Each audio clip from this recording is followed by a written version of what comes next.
여러분들 장막 가운데에서 건강 지켜주시기를 주님의 이름으로 축복합니다. 우리나라도 수해 피해를 입은 분들이 너무 많고 산사태로 인해서 인명과 재산 피해가 많이 나 있는 그런 상황 속에서 마음이 굉장히 무겁습니다. 속기 장마가 그치고 이런 피해가 더 이상 일어나지 않도록 기도해야 될 줄로 믿습니다. 전 세계가 사실 위기 속에 있고요. 예수님께서 마지막 때 나타날 징조에 대해서 난리와 난리의 소문이 연이어 들리는 그런 시대가 되었습니다. 지금 생각지 않았던 이 코로나 바이러스가 너무 지금 오랫동안 지속이 되다 보니까 어제 현재까지 확진자가 1955만 명이에요.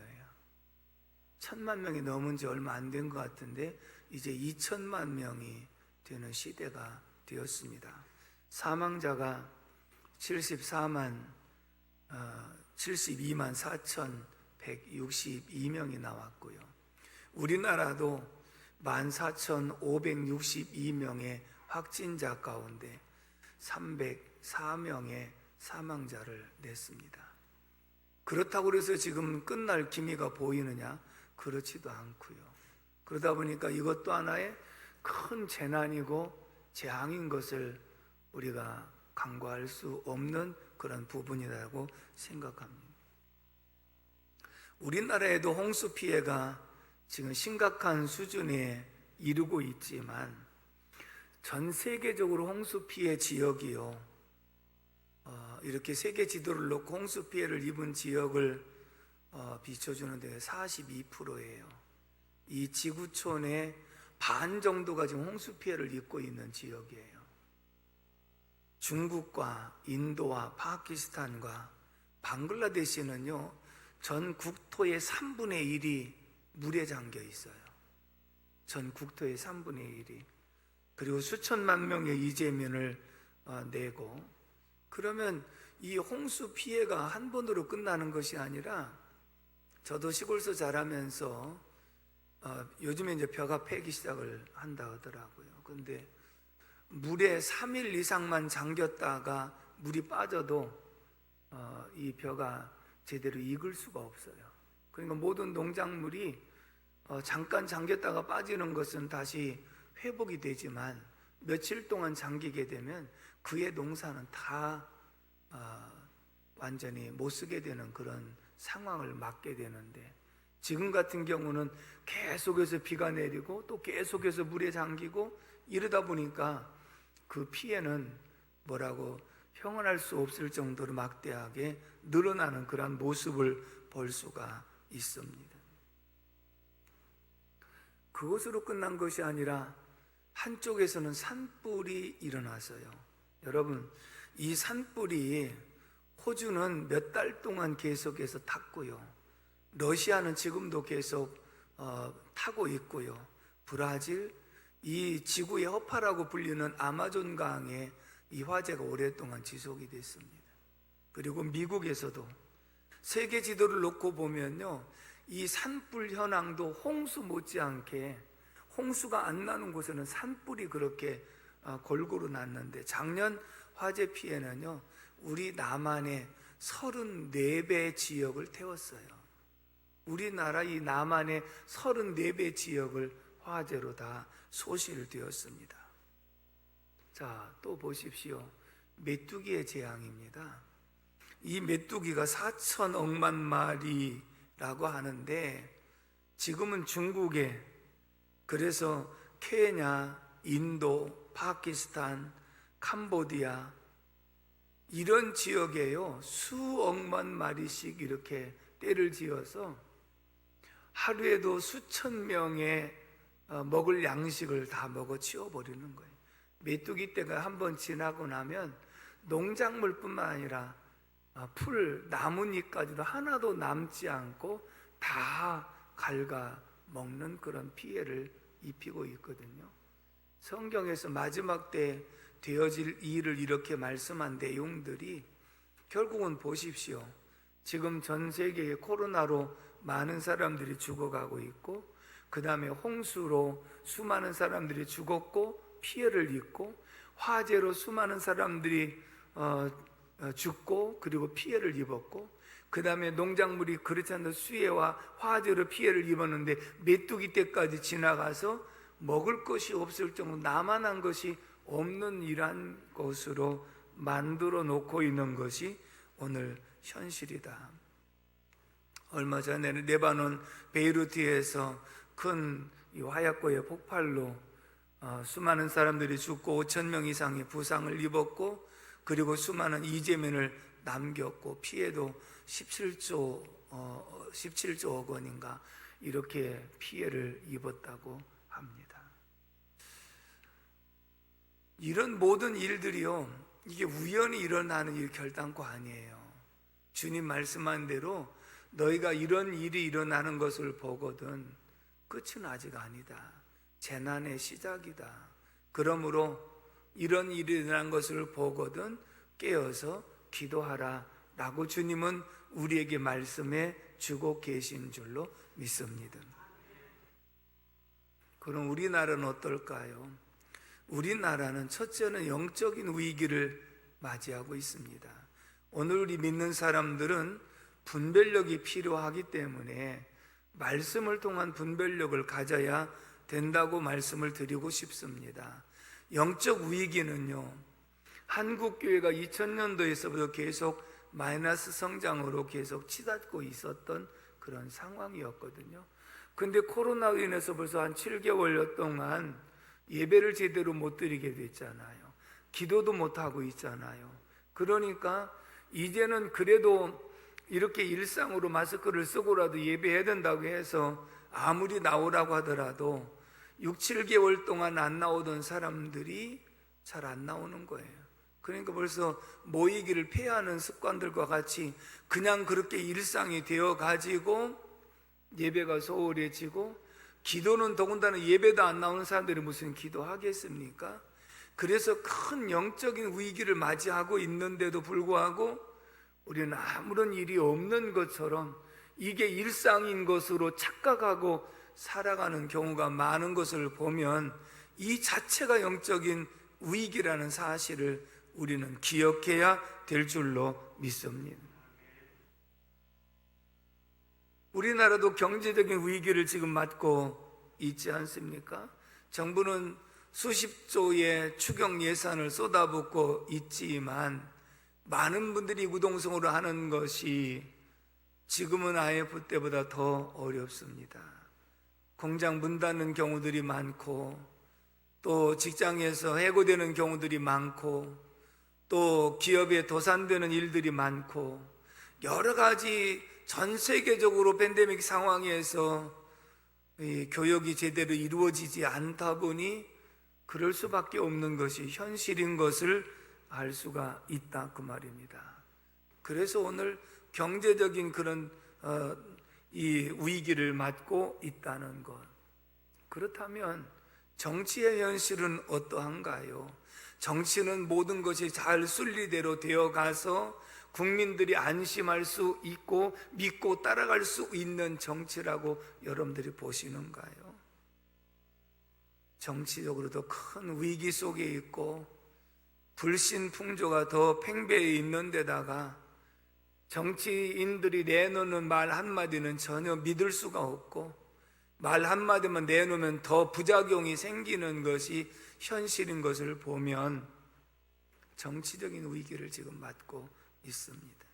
오늘 본문의 배경을 보면요, 이런 영적인 위기와 정치적인 위기를 지금 맞고 있는 그런 상황 속에서 어떻게 이 문제를 바라보고 어떻게 이 문제를 해결해 가느냐라고 하는 것을 우리에게 제시해 주고 있기 때문에 우리는 말씀을 통해서 영적 분별이 필요하고 말씀을 통해서 문제 해결의 방법을 찾을 수 있는 저와 여러분들이 될 수 있기를 주님의 이름으로 축원합니다. 바벨론에 의해서 이스라엘 백성들이 멸망을 당했습니다. 전쟁에 수많은 사람들이 죽고, 그리고 젊은 사람들은 다 포로로 끌려갔고, 그리고 힘없고 약한 부녀자들만 남아있는 상황이고, 성읍들은 다 파괴가 되고, 농사 지을 만한 그런 여건도 되지 않고, 여러 가지 안팎으로 힘든 그런 상황 속에서 다니엘과 세 친구들도 포로로 끌려왔습니다. 처음부터 발탁이 되어서 왕의 사내 진미를 내려주고, 그리고 좋은 교육을 시켜서 일꾼으로 등용해 보려고는 계획을 세웠지만, 이들은 왕의 사내 진미가 우상 제물이라는 것을 알고 먹지 않습니다.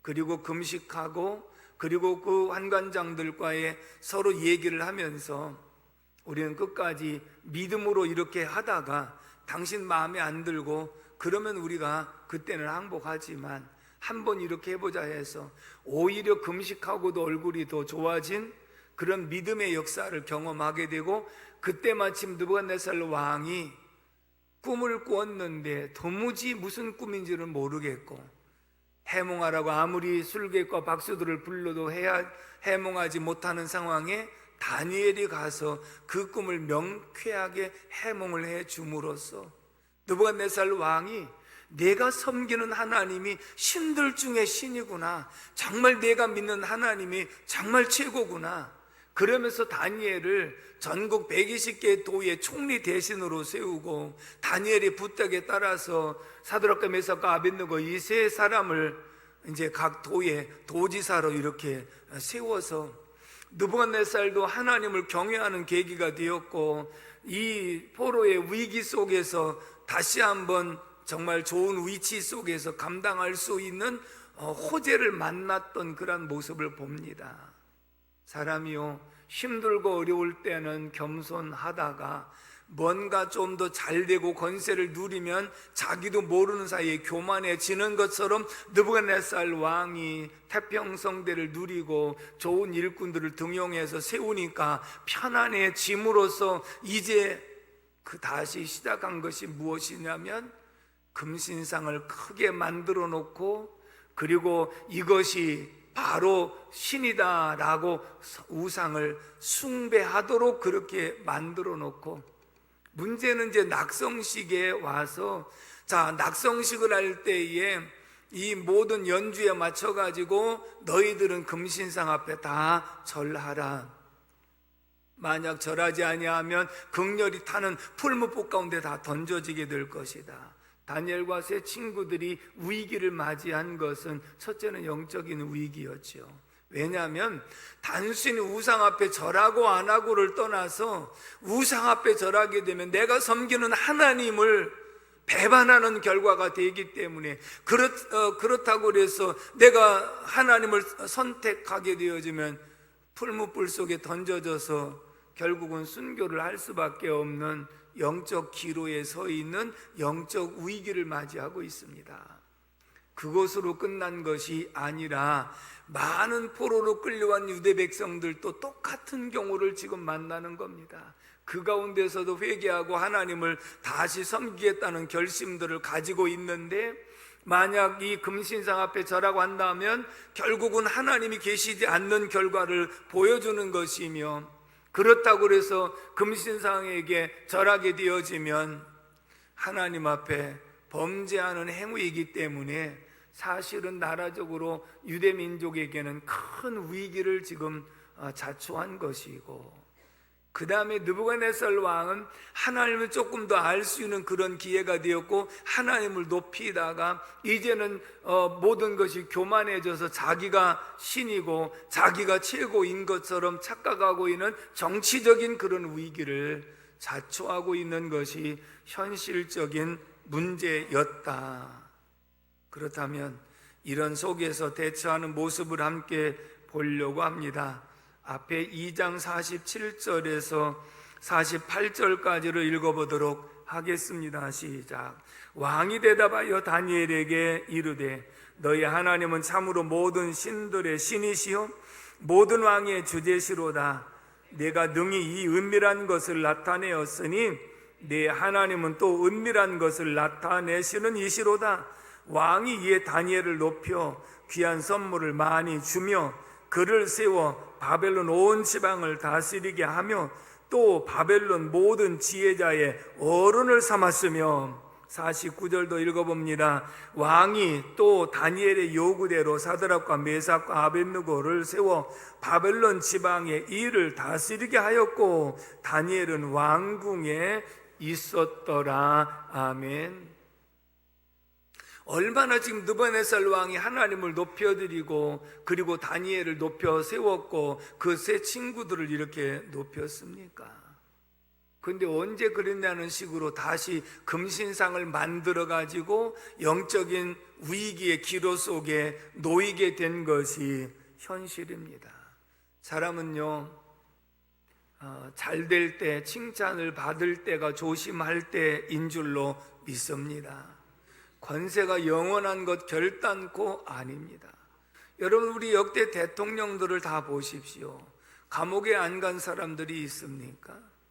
안 갔어도 비참한 그런 모습들을 맞이한 모습을 보면 권세를 가졌을 때는 대단히 모든 것을 얻은 것처럼 생각하지만 그것이 몇 년이나 갔습니까? 결국은 권세라고 하는 것은 유한한 것이라는 것을 우리가 인식하고 살아야 되는데 느부갓네살 왕은 마치 자기의 권세가 영원한 것처럼 착각하고 하나님을 알만한 기회를 주었음에도 불구하고 다시 교만한 그런 모습으로 금신상을 만들어서 오히려 우상을 섬기게 만드는 영적 위기, 정치적인 위기를 자초하게 만들었다. 그래서 이제 드디어 이 금신상을 만들어 놓고 낙성식 날이 돌아왔는데 이 낙성식 날에 만약에 이렇게 말하지요. 모든 사람들이 이 주악에 맞춰서 절을 하도록 그렇게 했는데 결국은 다니엘의 세 친구들이 절하지 않았다는 얘기를 참소를 합니다. 참소를 하는 사람들이 항상 있어요. 여러분, 나라의 위기 속에서 충신이 나오기도 하고요, 간신배가 나오기도 하는 겁니다. 충신은 잘못된 것을 올바르게 지적하고 전할 수 있는 사람, 이 시대에 이런 충신들이 나와야 될 줄로 믿습니다.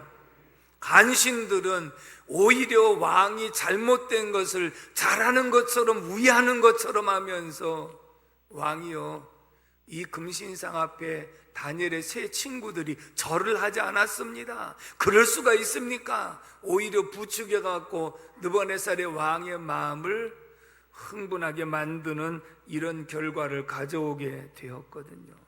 12절의 말씀을 한번 읽어보도록 하겠습니다. 12절 말씀 시작.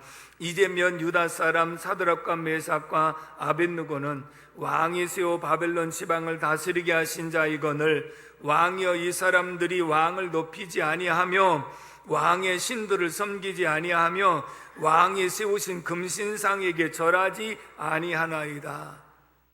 여러분들, 참소자는 항상 보태요. 금신상에게 절하지 않았잖아요. 근데 참소자가 뭐라고 얘기합니까? 왕이요, 이 사람들이 왕을 높이지 아니하고, 보태죠?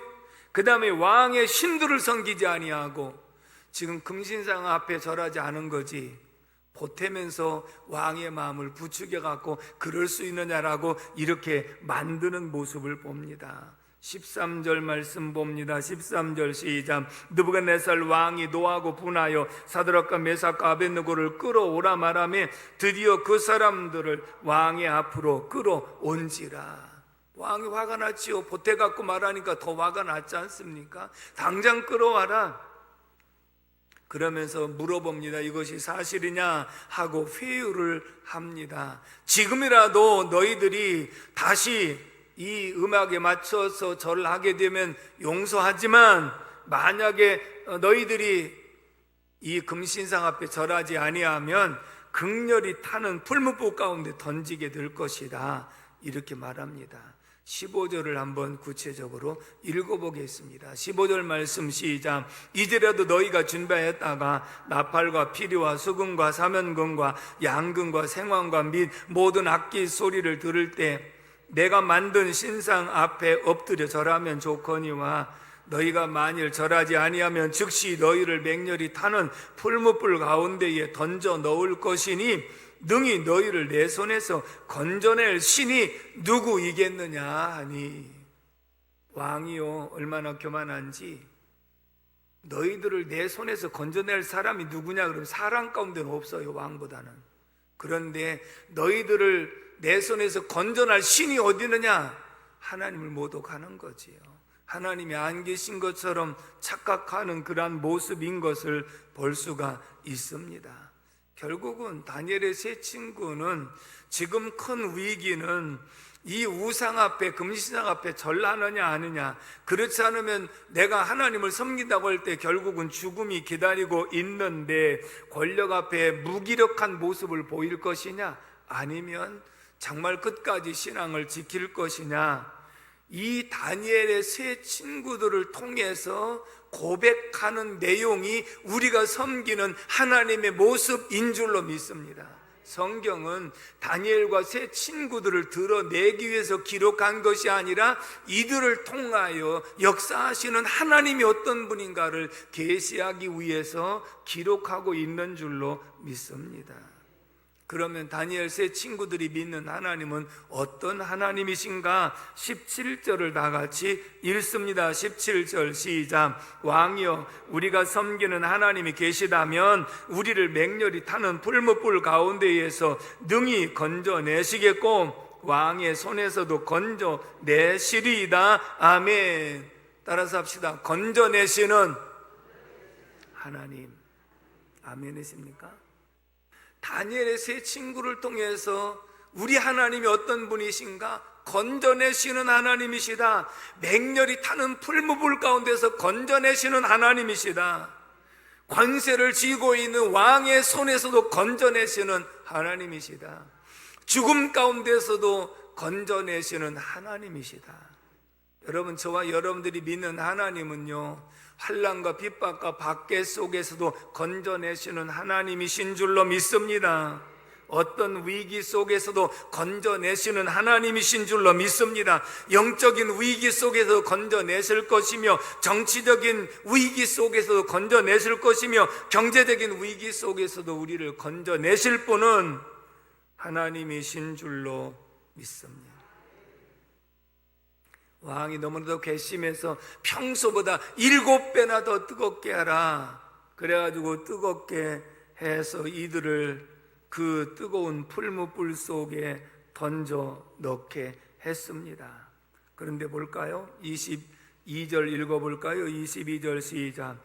왕의 명령이 엄하고 풀무불이 심히 뜨거움으로 불꽃이 사드락과 메삭과 아벳느고를 붙든 사람을 태워 죽였고, 그들을 풀무불 속에 던져내려고요, 붙들었던 사람이 가까이 가다가 태워 죽였다 그랬어요. 그러니 얼마나 뜨거워요. 그래도 일단 다른 사람이 이 세 사람을 던졌는데, 그런데 왕이 보니까요, 세 사람이 던졌는데 25절 말씀 읽어봅니다. 25절 시작.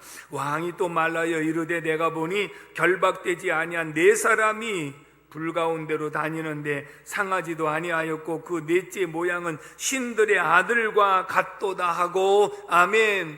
세 사람을 던졌는데 네 사람이 불 가운데 있는데 하나는 신들의 아들과 같다. 예수 그리스도인 줄로 믿습니다. 그래서 얘들아 너희가 그곳에서 나오라 라고 이름을 불렀는데 불 가운데에서 세 친구가 나옵니다. 27절을 다 같이 읽어봅니다. 27절 시작. 총독과 지사와 행정관과 왕의 모사들이 모여 이 사람들을 본즉 불이 능히 그들의 몸을 해하지 못하였고 머리털도 그을리지 아니하였고 겉옷빛도 변하지 아니하였고 불탄 냄새도 없었더라. 아멘.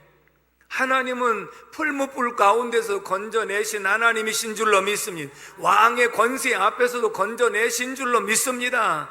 머리카락 하나 그을리지도 않고 겉옷 또 전혀 빛도 그을리지 아니했던 이러한 모습, 불탄 냄새도 없었다는 것은 이게 바로 하나님의 역사요 하나님의 기적인 줄로 믿습니다. 우리 하나님은 건져내시는 하나님이신 줄로 믿습니다.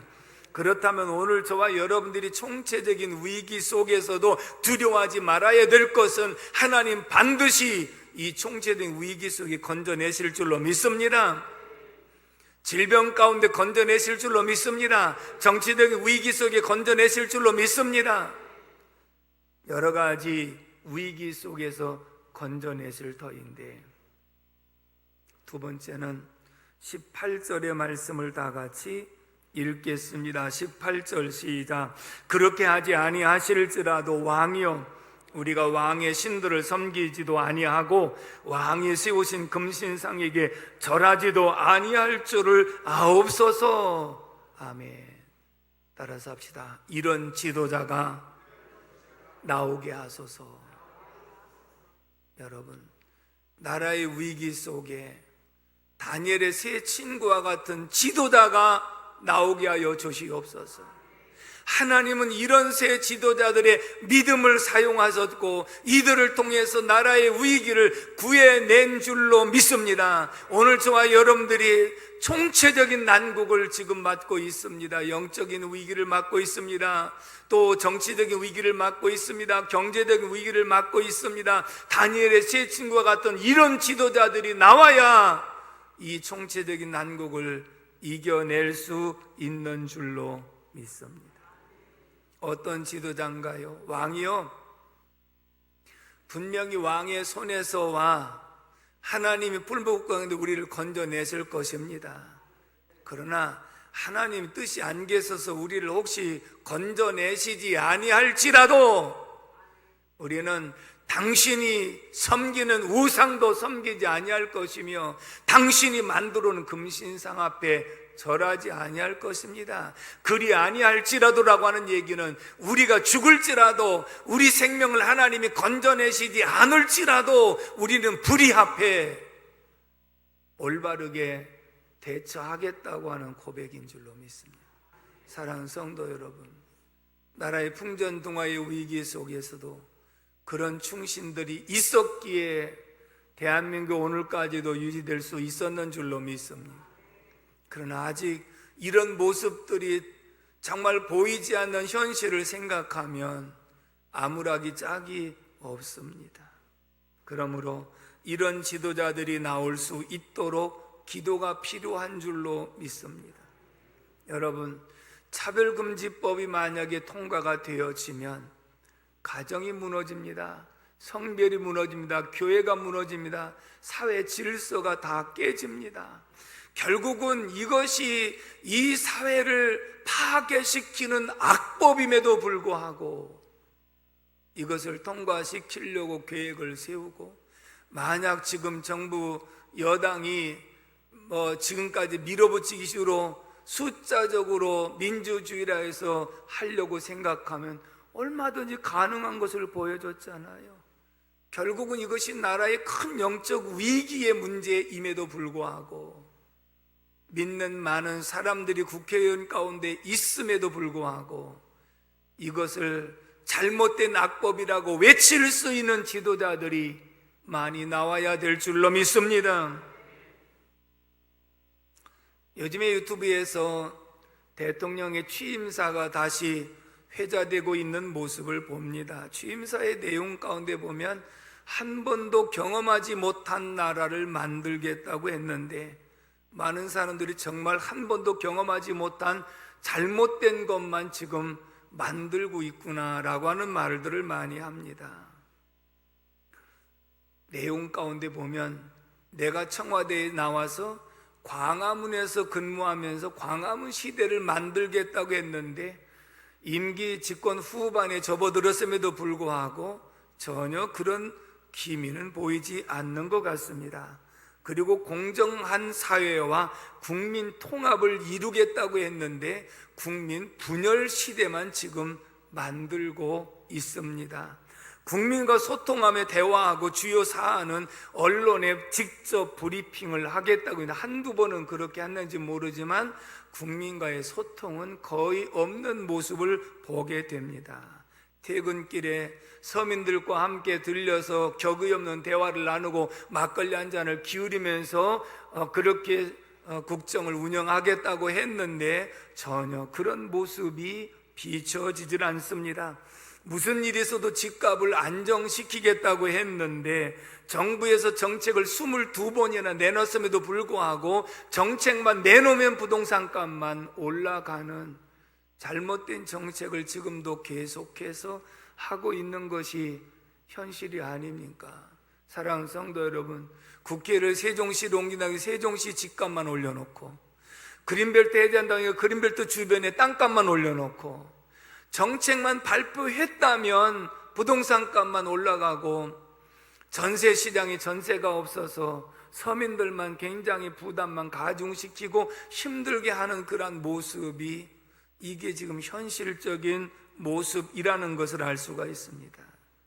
그리고 경제를 회복시키고 권력기관은 정치로부터 독립을 시키며 윤석열 검찰총장을 임명할 때 당신은 살아있는 권력이라도 사람의 눈치 보지 말고 당당하게 수사를 하라고 분명하게 당부를 했습니다마는 그 말대로 그렇게 하는 이 권력기관을 오히려 정부와 여당의 관계자들은 수사하지 못하도록 인사를 2번 한다고 하면서 그런 사람들은 한직으로 멀리 쫓아버리고 오히려 친정부인 그런 사람들만 앞에다 전면에다 배치하는 이러한 모습들이 국민을 지금 완전히 우롱하고 있는 모습이 현실이 아닌가요? 여러분들은 어떻게 생각하실지 모르지만 이게 지금 대한민국의 현실이라고 말입니다. 언론을 장악해서 좀처럼 잘못된 내용들, 올바른 것은 보도가 되지도 않고 있는 것 현실. 사법부를 장악하고 그 다음에 행정부, 입법부까지 다 장악을 해서 마음대로 계획만 하면 마음만 먹으면 다 밀어붙일 수 있다고 하는 이게 바로 교만이 지금 하늘까지 올라가고 있는 겁니다. 느부갓네살 왕이 금신상을 만들어 놓고 이렇게 하는 것이 뭐든지 너희들 내 말 한마디면 다 될 수 있다고 하는 이 교만이 극치가 된 그러한 모습과 유사한 모습이 현실이 아니겠는가라고 하는 생각을 갖습니다. 사랑하는 성도 여러분, 이런 속에서 사드락과 메삭과 아벳느고와 같은 지도자들이 나와야 되는 줄로 믿습니다. 요즘에 윤석열은 본인이 원치도 않고 현직에 있음에도 불구하고 대통령 그 선호도에 자꾸 이름이 거론되고 그리고 올라가고 있는 그런 모습을 보면 그래도 국민들이 바르게 하고 있다고 인정하기 때문에 그렇지 않습니까? 감사원장 최재형 씨가 거론이 되고 있는 이유가 무엇이냐면 이 감사원은 사정기관으로서 독립된 이 정부, 정치와 독립된 그런 기관이거든요. 그런데 정부와 예속된 기관인 것처럼 생각을 해서 정부의 입장을 변호하는 입장에 서서는 안 되는데 이 감사원장은 지금 올바르게 감사를 철저하게 함으로써 정부와 정책에 어긋난다고 그럴 바에는 당신 사표를 내라고 외치는 그런 모습을 보면 오히려 감사원장의 진가는 올라가고 있는 모습을 보면 그래도 힘들고 어려운 속에서 그래도 믿음을 지키고 그리고 올바른 정도를 지킬 수 있는 지도자들도 이제 조금씩 비치기는 하는구나 라고 하는 생각을 갖습니다. 사랑하는 성도 여러분, 오늘 이 말씀은 다니엘의 세 친구들이 영적인 큰 위기와 정치적인 큰 위기와 이런 어려움 속에서도 정말 하나님은 우리를 이런 위기 속에서 건져내시는 하나님이시다, 내가 풀무불 속에 들어갈지라도 건져내시는 하나님이시다 하는 그 믿음 속에 하나님이 건져내신 줄로 믿습니다. 그러나 그 하나님이 만약 건져내시지 아니하실지라도 우리는 목숨 걸고 신앙을 지키겠습니다라고 말하는 이러한 속에서 하나님은 건져내신 줄로 믿습니다. 오늘 이 시대에 정말 여러분들이 볼 때 위기 속에 있는데 위기라고 느끼지 못하는 영적 분별력이 없다고 한다면 이 나라에 소망이 없습니다. 그러므로 여러분들이 영적 분별력을 가지고 나라 민족을 위해서 어느 때보다도 기도하고 위기 속에서 건져낼 수 있는 지도자가 많이 배출될 수 있도록 기도하기를 주님의 이름으로 축원합니다. 기도하겠습니다. 고마우신 아버지 하나님, 은혜와 사랑을 진심으로 감사를 드립니다. 오늘도 하나님께서 세계에 여러 가지 총체적인 난국을 맞이하고 있으며 우리나라도 영적인 위기와 정치적인 위기와 경제적인 위기를 맞이하고 있습니다. 이럴 때 다니엘의 세 친구와 같은 건져내시는 하나님을 신뢰하는 우리들이 되게 하여 주시옵시고, 그리 아니하실지라도 끝까지 믿음을 지켜나가고 정도를 걸어가는 신실한 지도자들이 많이 배출될 수 있도록 도와 주시옵소서. 그러므로 이 나라 민족을 하나님 긍휼하게 해주시고 하나님이 직접 간섭하여 주시옵시며 하나님께서 역사하여 주셔서 올바른 길로 이 나라 민족을 이끌어 주시기를 원합니다. 우리 모두가 다시 한번 영적 분별력을 가지고 깨어있는 삶이 되게 하여 주옵소서. 예수님의 이름으로 간절히 기도 올리옵나이다. 아멘.